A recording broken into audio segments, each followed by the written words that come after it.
మధురవదన నలిన నయన మనవి వినరా రామా.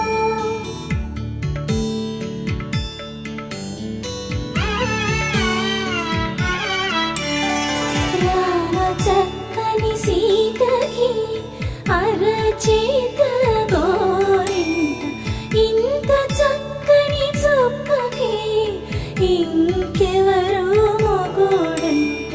రామ చక్కని సీతకి